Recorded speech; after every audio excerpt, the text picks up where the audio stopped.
আজকে এই রক্তচোষা সিন্ডিকেট আমাদেরকে ধ্বংসের দ্বার প্রান্তে নিয়ে যাচ্ছে। আপনার কত কোটি টাকা দরকার আমরা আপনাকে দেব, আমরা এটা বলেছি। ডাক ও টেলিযোগাযোগের দায়িত্বে যিনি আছেন আমাদের নেদারল্যান্ড প্রবাসী, উনি বাংলাদেশের দরদ বোঝে না।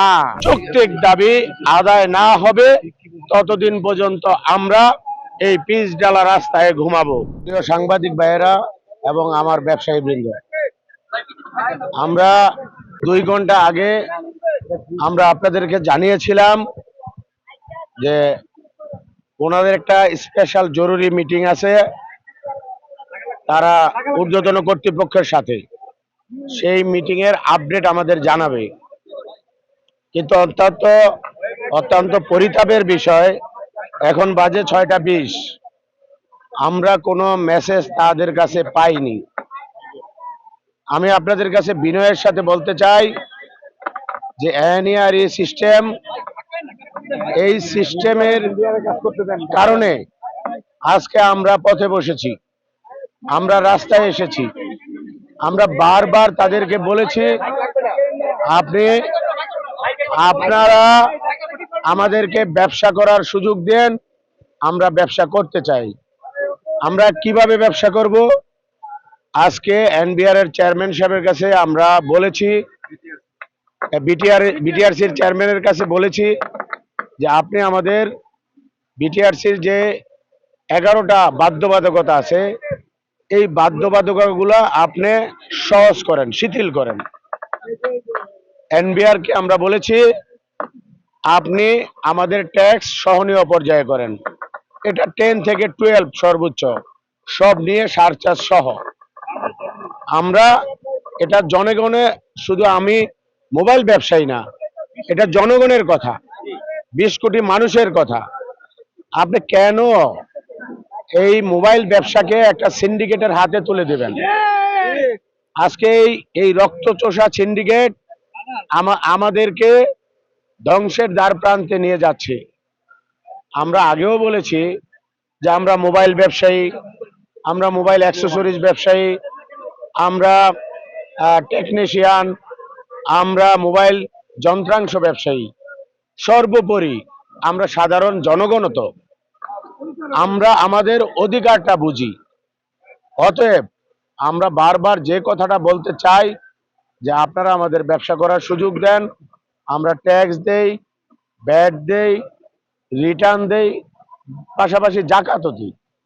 অতএব তাদেরকে এটাও বলেছি যে আপনারা একটা গোষ্ঠী থেকে আপনারা 11,40,00,000 টাকা নিয়ে এনইআইআর পদ্ধতি চালু করতে যাচ্ছেন। আমরা সন্দেহ করতেই পারি যে আপনারা তাদের কাছে বায়াসড হয়েছেন। আপনারা কেন? আমি বলেছি আপনার যদি দৈন্যদশা থাকে, আপনার টাকা না থাকে, আপনি এখানে বক্স বসান, আমরা এই বক্সে 10 টাকা, 5 টাকা, 2 টাকা দিয়ে আপনার কত কোটি টাকা দরকার আমরা আপনাকে দেব, আমরা এটা বলেছি। আমরা তাদেরকে এটাও বলেছি যে আজকে বাংলাদেশে, সারা বাংলাদেশের মোবাইল ব্যবসায়ীরা তাদের মোবাইল ব্যবসা বন্ধ রেখেছে। আমাদের এত শখ নাই যে আমাদের বিজনেস বন্ধ করে আমরা রাস্তায় আসবো। আজকে আপনারা দেখবেন ব্যবসায়ীরা এসেছে, কালকে ব্যবসায়ীর ছেলেপেলেরা আসবে, তার পরিবার আসবে। এই পরিবারকে আপনি রাস্তায় নামায়েন না, কারণ আমরা ব্যাংকের সাথে জড়িত, আমাদের ব্যাংক লোন আছে। আমি এটাও বলেছি যে ঠিক আছে, বিটিআরসি চেয়ারম্যান সাহেবকে বলেছি আপনি ব্যাংকে চিঠি দেন যে ব্যবসা, এই মোবাইল ব্যবসায়ীদের থেকে আপনি ইনস্টলমেন্ট নেবেন না। আপনি মুদি দোকানে চিঠি দেন যে তাদের চাউলের বা সদাই যা করে এটা আপনারা টাকা নিয়েন না। আমি এটাও বলেছি আজকে যারা এই যে Sony, Maximus, one plus, Motorola, অন্যান্য অনেকগুলো আইফোন, অন্যান্য ব্র্যান্ডগুলা, এই ব্র্যান্ডগুলার অনেক অ্যাক্সেসরিজ আমার ভাইরা কিনেছে। আমি বলেছি যে আপনারা যদি এগুলো বন্ধ করে দেন, আমরা যে অ্যাক্সেসরিজগুলো কিনেছি আপনারা কৃষকদের জন্য ধান কেনার ব্যবস্থা করেন। আমার এই এক্সারসাইজ আপনি কিনে নেন, আপনি আমাকে টাকা দিয়ে দেন, তাহলে তো আমার ক্ষতি হইল না। আপনি আমাকে কেন ধ্বংস করতে যাচ্ছেন?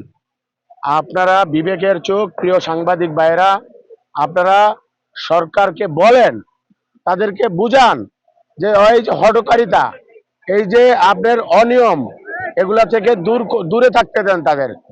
আমি একটা কথা বলতে চাই, ডাক ও টেলিযোগাযোগের দায়িত্বে যিনি আছেন, আমাদের নেদারল্যান্ড প্রবাসী, উনি বাংলাদেশের দরদ বোঝে না। আমাদের দফা ছিল 6টি, আমরা এখন বাধ্য হচ্ছি এক দফায় যেতে।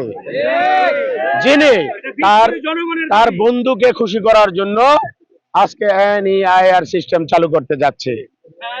এত বন্ধুর সাথে যদি এত পিরিত থাকে, তাহলে বন্ধুকে আপনি আই লাভ ইউ বলেন, আমাদেরকে কেন রাস্তায় নামান? আমরা স্পেসিফিক বলতে চাই, যতদিন পর্যন্ত আমাদের দাবি, যৌক্তিক দাবি আদায় না হবে, ততদিন পর্যন্ত আমরা এই পিচ ডালা রাস্তায় ঘুমাবো। এর কোনো বিকল্প আমাদের কাছে নাই।